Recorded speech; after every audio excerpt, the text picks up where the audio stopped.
Hello students, today we'll be continuing chapter 1 science standard 10. अपने earlier sessions में अपन ने combination reaction पढ़ा, decomposition reaction पढ़ा. आज अपन पढ़ने वाले displacement reaction, double displacement reaction, oxidation reduction reaction. आज अपन तीन रिएक्शन के बारे में पढ़ने वाले, displacement reaction, double displacement reaction, oxidation reduction reaction. तो सबसे पहले अपन डिस्प्लेसमेंट रिएक्शन के बारे में समझते हैं. डिस्प्लेसमेंट रिएक्शन को समझने के लिए आपको एक एक्टिविटी परफॉर्म करनी है. एक्टिविटी में क्या करना है, आपको क्या क्या चाहिए, तीन आयरन नेल चाहिए. तीन आयरन के नेल्स जो उनको प्रॉपर्ली सैंड पेपर से साफ कर लो. उसके बाद दो टेस्ट ट्यूब लो. पहले क्या लो, तीन आयरन के नेल, उसके बाद दो टेस्ट ट्यूब लो. एक टेस्ट ट्यूब और टेस्ट ट्यूब मार्क कर लो. दोनों टेस्ट ट्यूब में 10 मिलीलीटर कॉपर सल्फेट सोल्यूशन डाल दो. दोनों ही टेस्ट ट्यूब में आपको कॉपर सल्फेट सोल्यूशन डालना है. अपन ने क्या लिया, आयरन नेल लिया, तीन आयरन नेल लिए और दो कॉपर सल्फेट, दो टेस्ट ट्यूब लिए. उस दो टेस्ट ट्यूब में कॉपर सल्फेट जो सोल्यूशन है वो डाल दिया. राइट. उसके बाद आपको क्या करना है, ये जो आयरन नेल थी, तीन आयरन नेल में से दो आयरन नेल को एक टेस्ट ट्यूब में डिप कर दो. टोटल कितनी टेस्ट ट्यूब थी, दो टेस्ट ट्यूब थी और दोनों टेस्ट ट्यूब में आपने कॉपर सल्फेट सोल्यूशन डाल दिया. अब एक टेस्ट ट्यूब में, दोनों में से कोई भी एक टेस्ट ट्यूब में जो आपके आयरन नेल है उसमें से सिर्फ और सिर्फ तीन आयरन नेल, दो iron nail copper sulphate solution में डिप कर लो और उसको 20-30 मिनट्स वैसे ही छोड़ दो. क्या करा अपन ने पूरी एक्टिविटी में, अपन ने क्या लिया, तीन आयरन नेल लिया, उनको प्रॉपर्ली सैंड पेपर से क्लीन किया. फिर अपन ने दो टेस्ट ट्यूब ली. ठीक है, दोनों टेस्ट ट्यूब में अपन ने कॉपर सल्फेट सोल्यूशन डाला. उसके बाद तीन आयरन नेल में से दो आयरन नेल को थ्रेड की मदद से एक टेस्ट ट्यूब में डाल दिया. सिर्फ एक ही टेस्ट ट्यूब में डिप करना है उसको. दूसरी टेस्ट ट्यूब वैसी की वैसी रहती. दूसरी टेस्ट ट्यूब में जैसा कॉपर सल्फेट सोल्यूशन था वैसा का वैसा रहने दो. और तीन आयरन नेल में से दो आयरन नेल डिप करे तो एक जैसा था वैसा रहने दो. 20 मिनट्स तक जिस टेस्ट ट्यूब में आपने आयरन नेल डाला उसको छोड़ दो. उसके बाद आप क्या ऑब्जर्व करते हो, उसके बाद आप ये ऑब्जर्व करोगे कि जो भी आयरन नेल था वो पहले नॉर्मल कलर का था, नॉर्मल ग्रेइश कलर का था आयरन नेल, लेकिन जैसे आपने कॉपर सल्फेट सॉल्यूशन में डाला वो ब्राउनिश कलर का हो गया. जब आप 20 मिनट्स बाद वो दो आयरन नेल को निकालोगे तो आपको कैसे कलर के दिखेंगे, ब्राउनिश कलर के दिखेंगे. और एक और जो आयरन नेल अपन ने छोड़ दिया था बात कंपैरिजन के लिए, वो आयरन नेल को आप देखना और बाकी के दो आयरन नेल को देना. जिस आयरन नेल को आपने टेस्ट ट्यूब में डिप किया था, जिस आयरन नेल को हमने टेस्ट ट्यूब में नहीं डिप किया था और जिस आयरन नेल्स को हमने टेस्ट ट्यूब में डिप किया था, इनको कंपेयर करो. जिसको नहीं किया था वो ग्रेइश कलर का होगा, सिंपल, और ये जिनको डिप किया वो एकदम ब्राउनिश कलर के हो गए होंगे. राइट. दूसरा, कॉपर सल्फेट सोल्यूशन. आपके पास दो कॉपर सल्फेट सोल्यूशन है. एक वैसा कॉपर सल्फेट सोल्यूशन जिसमें आपने आयरन नेल डिप किया और दूसरा वैसा कॉपर सल्फेट सोल्यूशन जिसमें आपने आयरन नेल डिप नहीं किया. तो उन दोनों को कंपेयर करो. जिस कॉपर सल्फेट सोल्यूशन में आपने आयरन नेल डिप नहीं किया ना वो एकदम ब्लू कलर का होगा. राइट. ब्लूइश कलर का, डार्क ब्लूइश कलर का. और जिसमें आपने आयरन नेल डिप किया उसकी जो ब्लू कलर की इंटेंसिटी कम हो जाएगी, ब्लू कलर लाइट हो जाएगा, ब्लू कलर फेड हो गया वहां पे. राइट. अब ऐसे क्यों हुआ, कैसे हुआ, अपन आगे समझते. पहले वापस मैं आपको एक्टिविटी रिवाइज करवा के एक बार फिगर ऑब्जर्व करवाती, फिर इसका कॉन्सिक्वेंसेस रिजल्टेंट क्या आता है वो पढ़ते हैं. अपन डिस्प्लेसमेंट रिएक्शन पढ़ रहे. उसके लिए अपन एक एक्टिविटी परफॉर्म किया. अपन ने तीन आयरन नेल लिए, राइट, और दो टेस्ट ट्यूब लिए. उन दोनों टेस्ट ट्यूब में कॉपर सल्फेट सोल्यूशन डाल दिया. ओके. फिर तीन आयरन नेल में से दो आयरन नेल को एक टेस्ट ट्यूब में, दोनों में से कोई भी एक टेस्ट ट्यूब में डिप कर लो थ्रेड की मदद से और उसको 20 मिनट्स तक वैसा का वैसा छोड़ दो. अब आपको क्या करना है, आपको कंपैरिजन करना है. पहला आपको ये कंपेयर करना है कि जो दो आयरन नेल डिप करे उसका कलर और जो एक आयरन नेल डिप नहीं किया उसके कलर में क्या फर्क है. जो आयरन नेल डिप नहीं किया वो ज्यादा ब्राउनिश हो जाता है. उसके बाद आपको ये कंपेयर करना है वाटर की इंटेंसिटी. जो कॉपर सल्फेट सोल्यूशन था जिसमें डिप आपने आयरन नेल नहीं किया वो ज्यादा डार्क ब्लू है और डिप करने के बाद उसका ब्लूनेस, जो ब्लू कलर की इंटेंसिटी है वो फेड हो जाती है. एक मिनट, ये देखो, ये आयरन नेल था डिप करने से पहले, ये आयरन नेल था डिप करने से पहले और डिप करने के बाद आयरन नेल ऐसा हो गया. ठीक है, आप कॉपर सल्फेट सॉल्यूशन में डिप करने के बाद ऐसा हो गया. ये था कॉपर सल्फेट सॉल्यूशन जिसमें आयरन नेल डिप नहीं होता, कितना ब्लू कलर का लग रहा है. और ये देखो कॉपर सल्फेट सॉल्यूशन जिसमें आयरन नेल डिप किया, इसका ब्लू कलर कितना ज्यादा फेड हो गया. राइट. क्यों हुआ, कैसे हुआ वो समझाती हूँ. उससे पहले एक बार बोर्ड पे ध्यान दो. Chapter standard 10 chapter 1 science. अपन पहले डिस्प्लेसमेंट रिएक्शन, उसमें एक एक्टिविटी कर रहे. Take 3 iron nail and clean them by a sand paper. Take 2 test tube A and test tube B. In each test tube, मतलब दोनों टेस्ट ट्यूब में take 10 millilitre of copper sulphate solution. दोनों test tube में आपको 10 millilitre of copper sulphate solution लेना है.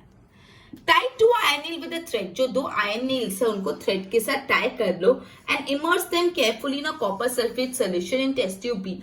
Test tube B में जो कॉपर सल्फेट सॉल्यूशन है उसमें डालो और 20 मिनट्स तक रखो। Keep one iron nail aside for comparison, 3 iron nail में से 2 ही आयन नील डिप करो और एक आयन नील को आप कंपैरिजन के लिए साइड में रखो।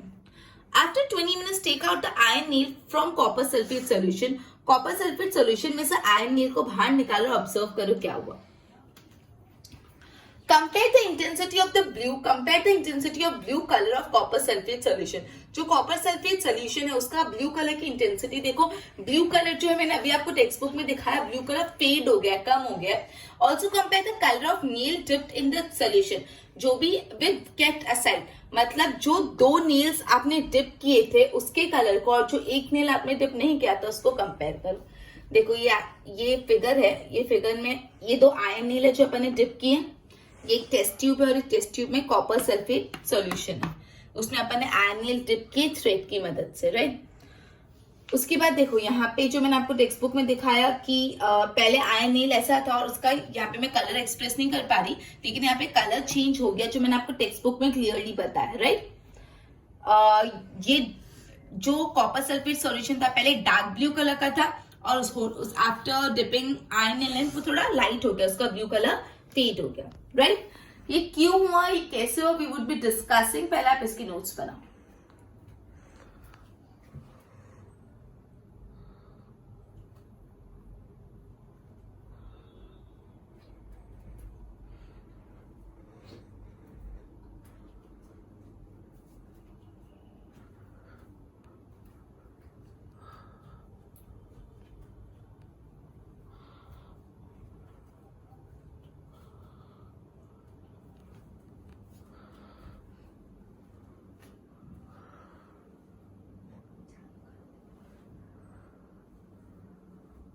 ओके तो अभी अपन ने पढ़ा था वो एक्टिविटी जिसमें अपन ने आयन नील डिप किए थे कॉपर सल्फेट सॉल्यूशन में। मैंने बोला था, अपन ने ऑब्जर्व किया था कि जो आयन नील का कलर है डिप करने के बाद बदल जाता है। इनफैक्ट जो कॉपर सल्फेट सॉल्यूशन है उसमें जब आयन नील डिप होते हैं और उसको हम निकालते हैं तो कॉपर सल्फेट सॉल्यूशन का भी कलर कम हो बदल जाता है, ब्लू कलर फेड हो जाता है। एक बार बोर्ड पे ध्यान दो, इसका केमिकल इक्वेशन अपन ने क्या आयन नील डाला तो आयन को क्या बोलते हैं, Fe, तो यहाँ पे Fe कौन से सॉल्यूशन में डाला, कॉपर सल्फेट सॉल्यूशन में, तो कॉपर सल्फेट क्या होते हैं, Cu copper SO4 copper sulphate. अपन ने क्या लिया, आयन नील डिप किया है कॉपर सल्फेट सॉल्यूशन में, तो सिंपली आयन नील मतलब Fe आयन और कॉपर सल्फेट तो CuSO4। अब क्या हुआ एग्जैक्टली आपको पता है, इस रिएक्शन में आयन का जो कलर है वो डार्क हो गया और जो कॉपर का कलर है मतलब कॉपर सल्फेट का कलर है वो लाइट हो गया। मतलब ये जो Fe है ना, Fe प्लस CuSO4 ये हो गया Fe वाला और SO4 FeSO4 और कॉपर अकेला रह गया। इसीलिए जो आयन नील था मतलब जो सिर्फ Fe था उस पे SO4 भी आ गया, इसलिए वो कैसा हो गया, डार्क कलर का। और Cu के साथ जो SO4 था वो SO4 चले गए, इसलिए उस कलर का शेड लाइट हो गया, राइट। जो Fe था वो पहले सिर्फ आयन था, आयन के साथ सल्फेट भी ऐड हो गया तो हो गया आयन सल्फेट, इसलिए उसका कलर डार्क हो गया। और पहले कॉपर सल्फेट था तो कॉपर अकेला रह गया, इसलिए उसका कलर लाइट हो गया। मतलब यहाँ पे कॉपर सल्फेट सॉल्यूशन में से आयन ने कॉपर को रिप्लेस कर दिया, आयन ने कॉपर की जगह ले ली, राइट।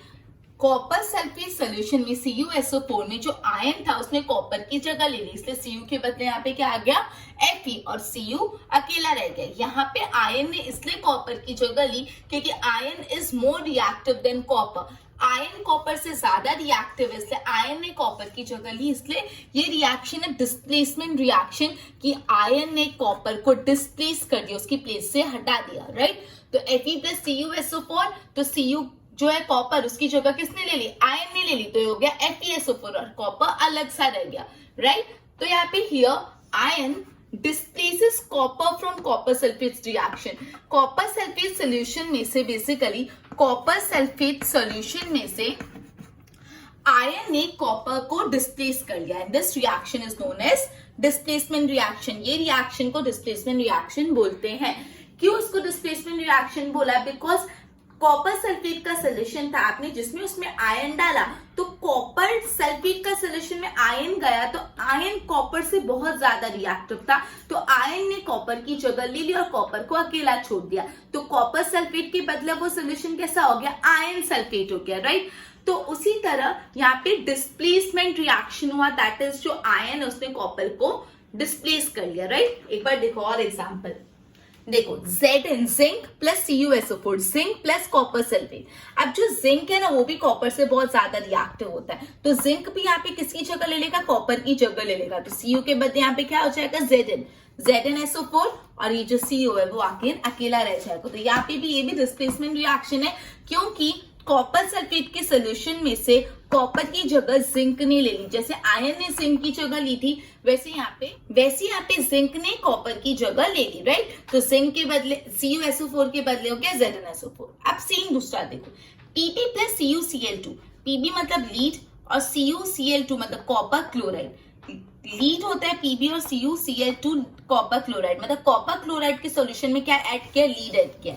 अब जो लीड है वो भी किससे ज्यादा रिएक्टिव है, कॉपर से ज्यादा रिएक्टिव है, तो लीड क्या करेगा, कॉपर की जगह ले लेगा, तो ये CuCl2 के बदले हो जाएगा PbCl2, क्या हो जाएगा, PbCl2, और जो Pb है लीड, सॉरी जो Cu है वो अकेला रह जाएगा। तो अगेन यहाँ पे भी सेम चीज हुई, जो लीड है वो कॉपर से ज्यादा रिएक्टिव था, इसलिए कॉपर क्लोराइड के सोल्यूशन में कॉपर की जगह लीड ने ले ली, लीड ने कॉपर को डिस्प्लेस कर लिया, इसलिए इस रिएक्शन को भी डिस्प्लेसमेंट रिएक्शन बोलेंगे।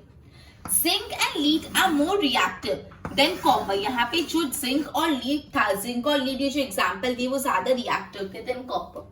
ओके, तो अपना डिस्प्लेसमेंट रिएक्शन कंप्लीट हो गया। डिस्प्लेसमेंट रिएक्शन में सिंपली जो ज्यादा रिएक्टिव मेटल होता है वो लेस रिएक्टिव मेटल को अपने सोल्यूशन में से डिस्प्लेस कर लेता है। जैसे अपन ने 3 एग्जांपल पढ़े, कॉपर सल्फेट का सोल्यूशन था और उसमें आयन डाला, कॉपर सल्फेट का सोल्यूशन था, जो आयन था वो कॉपर से ज्यादा रिएक्टिव था, इसलिए कॉपर सल्फेट के सोल्यूशन में से कॉपर को आयन ने रिप्लेस कर दिया। जिंक को डाला कॉपर सल्फेट में, तो कॉपर से ज्यादा अगेन जिंक रिएक्टिव था, तो जिंक ने वापस कॉपर को रिप्लेस कर दिया कॉपर सल्फेट सोल्यूशन में। फिर अपन ने लीड डाला कॉपर क्लोराइड में, अब जो लीड है वो भी कॉपर से ज्यादा रिएक्टिव है, तो लीड ने कॉपर को रिप्लेस कर दिया कॉपर क्लोराइड के सॉल्यूशन से। ठीक है, इतना समझ आया। अगर ज्यादा reactive metal, more reactive metal less reactive metal को अपने सोल्यूशन में से रिप्लेस कर देता है, उसको बोलते हैं डिस्प्लेसमेंट रिएक्शन। क्लियर? एक बार बोर्ड पे देख के नोट्स बनाओ।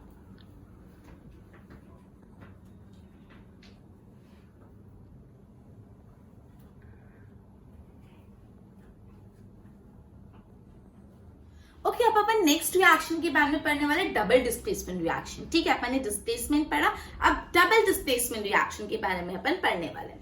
उसके लिए भी एक एक्टिविटी परफॉर्म करनी पड़ेगी। एक टेस्ट ट्यूब में सोडियम सल्फेट का सोल्यूशन लो, दूसरी टेस्ट ट्यूब में बैरियम क्लोराइड का सोल्यूशन लो। एक टेस्ट ट्यूब में सोडियम सल्फेट का सोल्यूशन लो, दूसरी टेस्ट ट्यूब में बैरियम क्लोराइड का सोल्यूशन लो। वो दोनों सोल्यूशन को मिक्स कर लो और मिक्स करने के बाद क्या होता है वो ऑब्जर्व करो। जब आप सोडियम सल्फेट के सॉल्यूशन को बैरियम क्लोराइड के सॉल्यूशन के साथ मिक्स कर दोगे तो एक व्हाइट कलर का सब्सटेंस बनेगा, और वो व्हाइट कलर का जो सब्सटेंस है that would be insoluble in water. वो व्हाइट कलर का जो सब्सटेंस प्रोड्यूस हो रहा है इन दोनों को मिक्स करने से, वो सब्सटेंस कैसा होगा, इनसॉल्युबल इन वाटर। वो पानी में घुल नहीं सकता, वो वाटर में इनसॉल्युबल होगा, और इस सब्सटेंस को बोला जाता है पर्सिपिटेट। ठीक है, बहुत इंपॉर्टेंट है पर्सिपिटेट किसको बोलते हैं। वापस मैं समझा रही हूँ, एकदम अटेंटिव रहना। आपने एक टेस्ट ट्यूब में सोडियम सल्फेट का सोल्यूशन लिया और दूसरी टेस्ट ट्यूब में आपने बैरियम क्लोराइड का सोल्यूशन लिया। एक टेस्ट ट्यूब में सोडियम सल्फेट का सोल्यूशन लिया, दूसरे में बैरियम क्लोराइड। अब दोनों सोडियम सल्फेट और बैरियम क्लोराइड को मिक्स कर दिया, दोनों टेस्ट ट्यूब को। अब जब उन दोनों को मिक्स करा तो व्हाइट कलर का सब्सटेंस बन रहा है। कैसा? व्हाइट कलर का सब्सटेंस बन रहा है, और वो जो व्हाइट कलर का सब्सटेंस बन रहा है that is insoluble in water. वो पानी में घुल नहीं सकता, और ये जो व्हाइट कलर का सब्सटेंस है which is insoluble in water उसको क्या बोलते हैं? पर्सिपिटेट। क्या बोलते हैं? पर्सिपिटेट। जिस भी केमिकल रिएक्शन में पर्सिपिटेट बनता है उस केमिकल रिएक्शन को पर्सिपिटेशन रिएक्शन बोलते हैं। जिस भी केमिकल रिएक्शन में पर्सिपिटेट बनता है उसको पर्सिपिटेशन रिएक्शन बोलते हैं। पर्सिपिटेट क्या होता है अपन ऑलरेडी डिस्कस कर चुके। 2 पॉइंट याद रखना, एक व्हाइट कलर का सब्सटेंस होता है which is insoluble in water. Precipitate कुछ व्हाइट कलर का सब्सटेंस होता है और पानी में घुल नहीं सकता, that is insoluble in water, right. तो वापस अपने एक्टिविटी में क्या किया, डबल डिस्प्लेसमेंट में सोडियम सल्फेट लिया एक साइड, दूसरी साइड बैरियम क्लोराइड, दोनों को मिक्स करा। आपने ऑब्जर्व क्या किया, मिक्स करने के बाद एक व्हाइट कलर का सब्सटेंस फॉर्म होगा विच इज इनसॉल्युबल इन वाटर, और ये व्हाइट सब्सटेंस को क्या बोलते हैं, प्रेसिपिटेट। जिस भी केमिकल रिएक्शन में प्रेसिपिटेट फॉर्म होता है उस केमिकल रिएक्शन को बोलते हैं प्रेसिपिटेशन रिएक्शन, राइट। अब इसको आगे केमिकल इक्वेशन फॉर्म में पढ़ते, पहले एक बार इधर बोर्ड पे ध्यान दो। Double displacement, take about 3 milliliter of sodium sulfate, 3 milliliter sodium sulfate solution in a test tube and take 3 milliliter of barium chloride in the other test tube. Mix the two solution, दोनों solution को mix करो। What do you observe? क्या observe किया?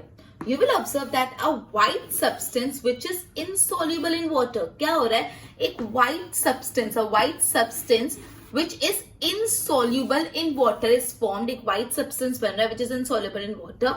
This insoluble substance formed is known as precipitate. ये जो insoluble substance बन रहा है उसको क्या बोलते हैं, precipitate.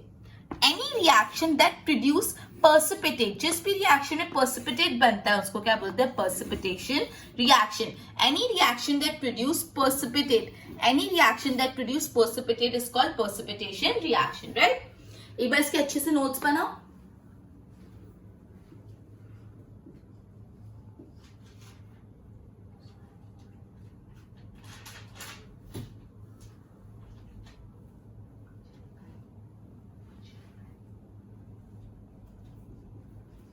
ओके, तो अपन ने डबल डिस्प्लेसमेंट रिएक्शन में जो सोडियम सल्फेट और बैरियम क्लोराइड को मिक्स किया था और एक व्हाइट प्रेसिपिटेट बना था, उसको केमिकल इक्वेशन फॉर्म में देखते हैं। बोर्ड पे ध्यान दो, देखो Na सोडियम सल्फेट, Na2SO4, ये क्या है, सोडियम सल्फेट, ये है अपना सोडियम सल्फेट। BaCl2, Ba मतलब बैरियम, Cl2 मतलब क्लोराइड, तो ये क्या है, बैरियम क्लोराइड, ये है बैरियम क्लोराइड। अब देखो यहाँ पे क्या हुआ, Na2SO4 sodium sulphate, BaCl2 barium chloride.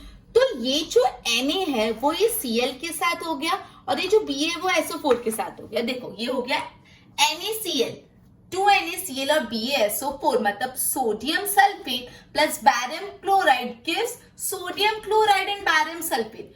दोनों ने एक दूसरे को रिप्लेस कर दिया, दोनों ने एक दूसरे को रिप्लेस कर दिया। यहाँ पे जो Na था उसने किसको रिप्लेस कर दिया, Na ने रिप्लेस कर दिया Cl को, ठीक है, Na ने रिप्लेस कर दिया Cl को, तो यहाँ पे Na और Cl हो गया, सॉरी Na ने रिप्लेस कर दिया Ba को और Ba ने रिप्लेस कर दिया Na को, तो यहाँ पे क्या हो गया, Na2SO4 प्लस BaCl2, Na और Cl साथ में हो गए और Ba और SO4, राइट। तो यहाँ पे दोनों ने एक दूसरे को डिस्प्लेस किया, दोनों ने एक दूसरे को डिस्प्लेस किया, इसलिए इस रिएक्शन को बोलते हैं डबल डिस्प्लेसमेंट रिएक्शन। अपन ने अर्लियर जो डिस्प्लेसमेंट रिएक्शन पढ़ा था उसमें हमेशा अपन ने जो कॉपर का एग्जांपल देखा था, कॉपर को आयरन ने डिस्प्लेस कर लिया था और कॉपर अकेला रह जाता है। यहाँ पे देखो कोई अकेला नहीं रह रहा, दोनों एक दूसरे को डिस्प्लेस कर दे रहे, इसको बोलते हैं डबल डिस्प्लेसमेंट रिएक्शन। यहाँ पे कोई अकेला नहीं रह जाता। Such reaction where there is an exchange of ion between reactants, reactants के बीच में आयन का एक्सचेंज हो रहा है, इसको बोलते हैं डबल डिस्प्लेसमेंट रिएक्शन, राइट। तो अपन ने डिस्प्लेसमेंट रिएक्शन और डबल डिस्प्लेसमेंट रिएक्शन पढ़ा। डिस्प्लेसमेंट रिएक्शन में क्या होता है, जो मोर रिएक्टिव एलिमेंट होता है वो लेस रिएक्टिव एलिमेंट को उसके सॉल्यूशन में से रिप्लेस कर देता है और उसको अकेला छोड़ देता है। जैसे अपन ने पढ़ा कि Zn जिंक था प्लस CuSO4 कॉपर सल्फेट, तो ZnSO4 हो गया, मतलब Zn ने Cu की जगह ली और Cu का अकेला छोड़ दिया। लेकिन डबल डिस्प्लेसमेंट रिएक्शन में कोई अकेला नहीं छूटता, दोनों एक दूसरे को डिस्प्लेस कर लेते, दोनों एलिमेंट जो एक दूसरे को डिस्प्लेस कर लेते हैं, इंटर कन्वर्जन हो जाता है, राइट। इसको बोलते हैं डबल डिस्प्लेसमेंट रिएक्शन, सिंपल। अब अपन पढ़ने वाले हैं oxidation reduction reaction. Oxidation oxidise होना, रिडक्शन रिड्यूस होना, इसमें क्या होता है उसको पढ़ने से पहले एक एक्टिविटी परफॉर्म करेंगे। एकदम सिंपल एक्टिविटी है। एक चाइना डिश में कॉपर पाउडर लो और कॉपर पाउडर को हीट करो, बस इतना एक्टिविटी। एक चाइना डिश लो और चाइना डिश में आप कॉपर लो और कॉपर पाउडर को हीट करो। उसके बाद क्या होगा, कॉपर पाउडर को हीट करने से समझाती हूँ, पहले इसके अच्छे से नोट्स बना लो डबल डिस्प्लेसमेंट के।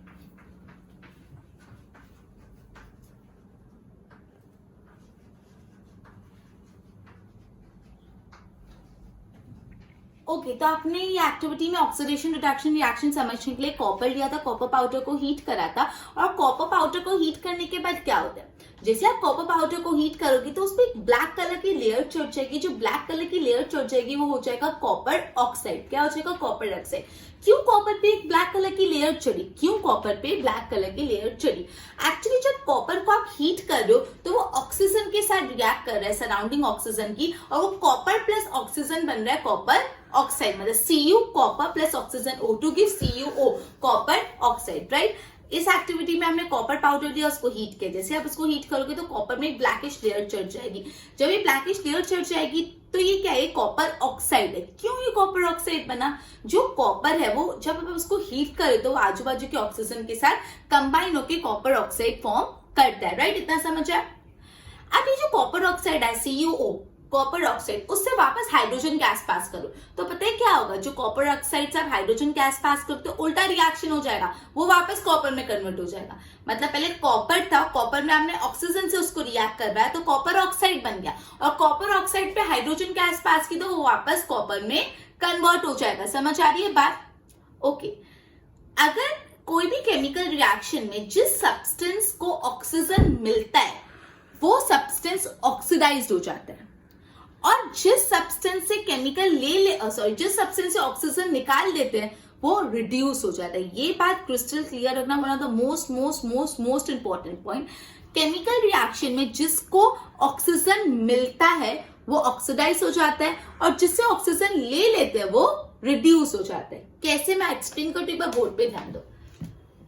आपने पढ़ा कि जब कॉपर को हीट किया तो what do you observe? The surface of copper powder became coated with black copper oxide. Copper powder कैसे में कन्वर्ट हो गया? Black copper oxide.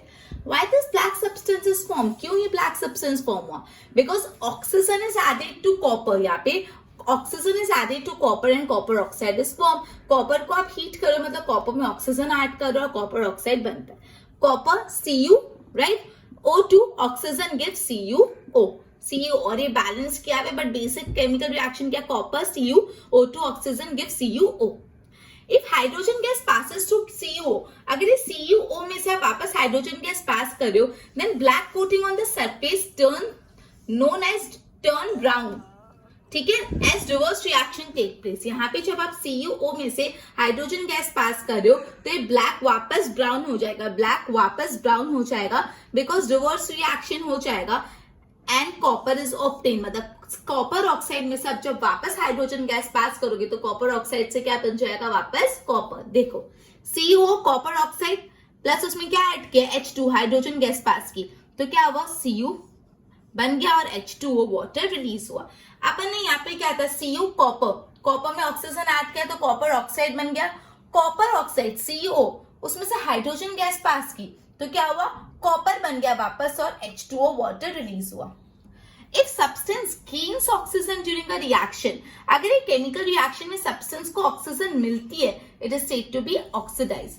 And if a substance loses oxygen during a chemical reaction, it is said to be reduced. This is important. अगर कोई भी chemical reaction में जिस substance को ऑक्सीजन मिलती है वो ऑक्सीडाइज होता है, और जिस सब्सटेंस से ऑक्सीजन ले ली जाती है वो रिड्यूस होता है। यहाँ पे देखो CuO plus H2 give CuH2। देखो यहाँ पे CuO था, किसके पास ऑक्सीजन थी? कॉपर के पास ऑक्सीजन थी, कॉपर के पास ऑक्सीजन थी, और यहाँ पे क्या हो गया? सिर्फ Cu। मतलब कॉपर से जो ऑक्सीजन थी वो छीन ली तो कॉपर क्या हो गया? रिड्यूस हो गया। यहाँ पे कॉपर क्या हो गया? रिड्यूस्ड हो गया। H2 के पास ऑक्सीजन नहीं था, लेकिन H2 को यहाँ पे देखो ऑक्सीजन मिल गया तो H2 क्या हो गया? ऑक्सीडाइज हो गया। H क्या हो गया? ऑक्सीडाइज हो गया। यहाँ पे CuO plus H2 give CuH2O। Copper के पास पहले ऑक्सीजन था, लेकिन ये केमिकल रिएक्शन में से सिर्फ कॉपर रह गया, ऑक्सीजन उससे ले ली, तो जिस भी सब्सटेंस से ऑक्सीजन ले लेते हैं वो रिड्यूस होता है, इसलिए कॉपर यहाँ रिड्यूस हो गया। H2 के पास ऑक्सीजन नहीं थी और H2 को ऑक्सीजन मिल गई, जिस भी सब्सटेंस को ऑक्सीजन मिलती है वो ऑक्सीडाइज हो जाता है। यहाँ पे Cu ऑक्सीडाइज और Cu रिड्यूस हो रहा है, H2 ऑक्सीडाइज। कैसे हुआ? क्लियर हुआ? एक बार इसके नोट्स बनाओ फिर आगे करते हैं।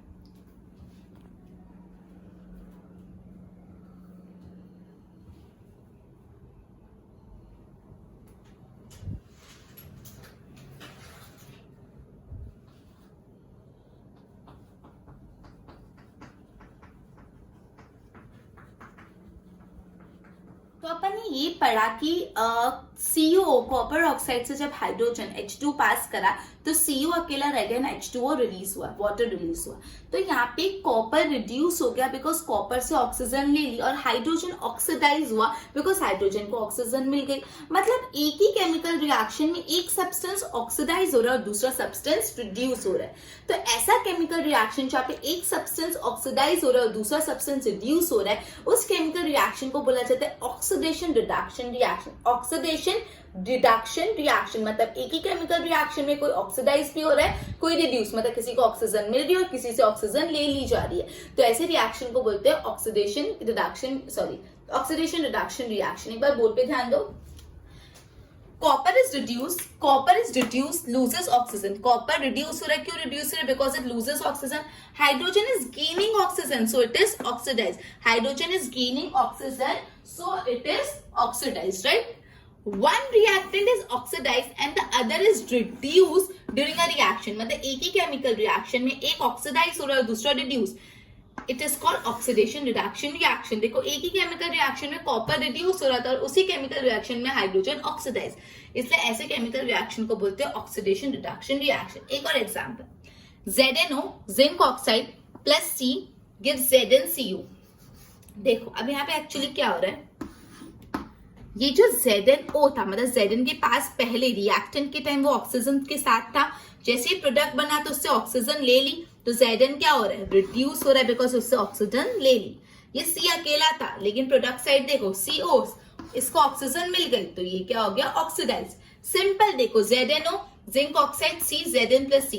जिंक ऑक्साइड था, ऑक्सीजन था जिंक के साथ, तो यहाँ पे वो किस में कन्वर्ट हो गया? सिर्फ जिंक में ऑक्सीजन ले ली तो वो रिड्यूस हुआ। ये सिर्फ C था और उसको ऑक्सीजन मिल गई, ठीक है, तो वो क्या हो गया? ऑक्सीडाइज हो रहा है। जिसको ऑक्सीजन मिल रही है वो ऑक्सीडाइज होता है, जिससे ऑक्सीजन ले ली जा रही है वो रिड्यूस। आपको रिएक्टेंट में देखना है ऑक्सीजन था, फिर प्रोडक्ट में देखना है ऑक्सीजन गायब, तो ऑक्सीजन ले लिया उससे तो वो रिड्यूस हुआ। एंड सिमिलरली ऑक्सीडाइज में भी आपको देखना है, राइट? ओके, एक बार इसके नोट्स बनाओ।